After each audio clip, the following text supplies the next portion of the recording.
Heaven and hell in Buddhist perspective. Have you ever wondered, do heaven and hell really exist? Where are they located? Are they distant realms that we must strive our entire lives to reach? Or could they be closer than we think? In Buddhism, from the early teachings of the Buddha to modern traditions like Zen and Pure Land Buddhism, there's a profound perspective on heaven and hell. They are not just places but actual experiences within the human mind. In today's discussion, let us explore this concept. And perhaps you'll realize that you might be enjoying heaven or wandering through hell at this very moment. Part 1. The concept of heaven and hell. In the Buddha's original teachings, heaven and hell are described as realms within samsara. They are places where beings are reborn based on their karma. The concept of heaven is often mentioned in Buddhist scriptures as celestial realms reserved for those who cultivate good deeds. In these realms, depending on one's merit, the mind experiences corresponding levels of bliss, sometimes material comfort, sometimes spiritual joy, sometimes retaining a physical body, and sometimes existing only in immaterial forms. Overall, life in heaven is blissful, but it is still subject to birth and death, samsara. When one exhausts their merits without further cultivation, they will be reborn into the 6 realms: heaven, demigods, humans, animals, hungry ghosts, hell. Hell, on the other hand, is for those who live in greed, anger, and delusion, constantly creating negative karma in life. After death, they are immediately cast into the hell realms to endure suffering, enduring severe torments, depending on the severity of their negative karma. The duration and intensity of suffering also vary. In hell, there is no concept of death. The mind and body are continuously resurrected to experience pain, to face punishment until the negative karma they have sown is fully repaid. After escaping hell, they may not necessarily be reborn as humans, but continue to endure lowly existences, such as hungry ghosts or animals. Thus, we can see that whether it's heaven or hell, they are merely the highest and lowest realms within samsara. If we do not practice to achieve nirvana, ultimate enlightenment, we will remain trapped within them. Furthermore, whether one ascends to heaven or descends to hell is entirely up to us.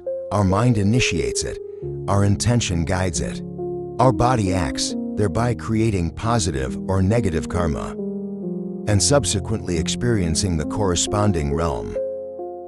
It is not determined by any deity or supreme being deciding where we go. However, beyond these realms, in ancient scriptures, the Buddha also spoke about states of the mind, where we can experience heaven and hell.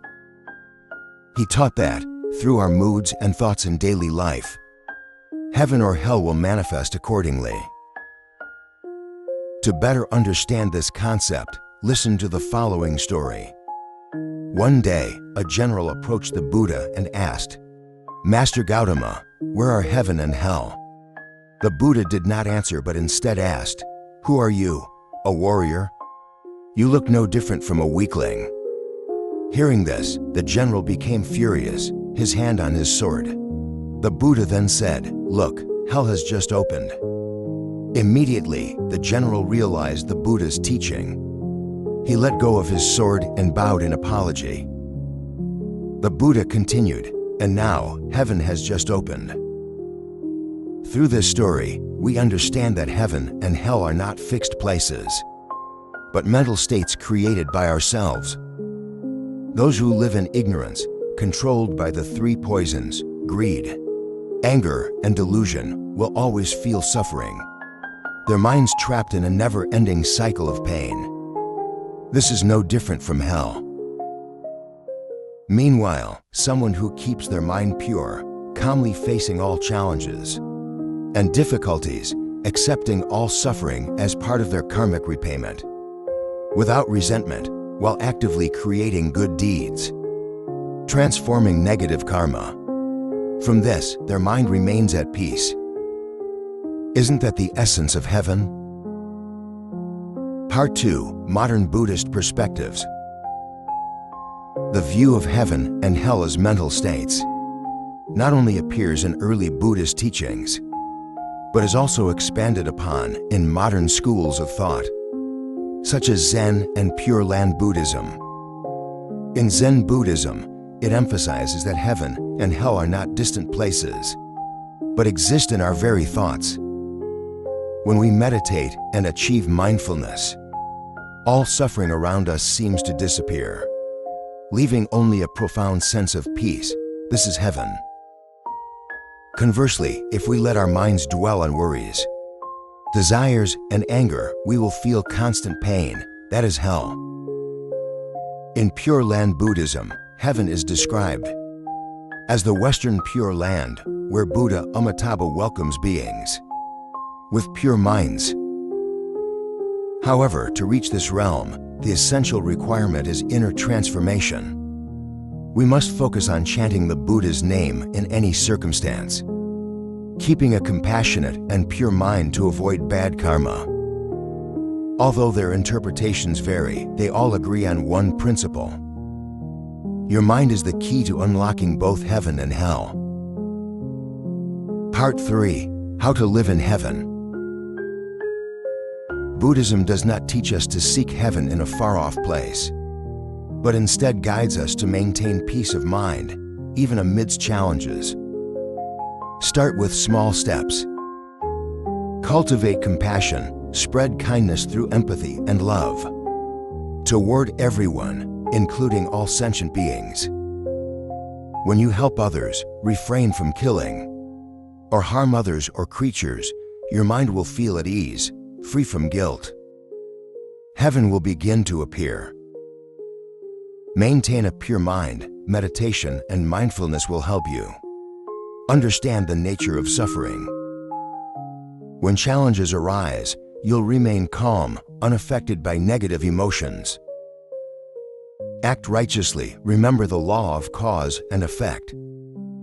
Every action, thought, and word you express today will not disappear, but return to you in the future. Karmic consequences or blessings all shape your mental state, thus unlocking either heaven or hell accordingly. Practice diligently, uphold precepts, and spread the Dharma.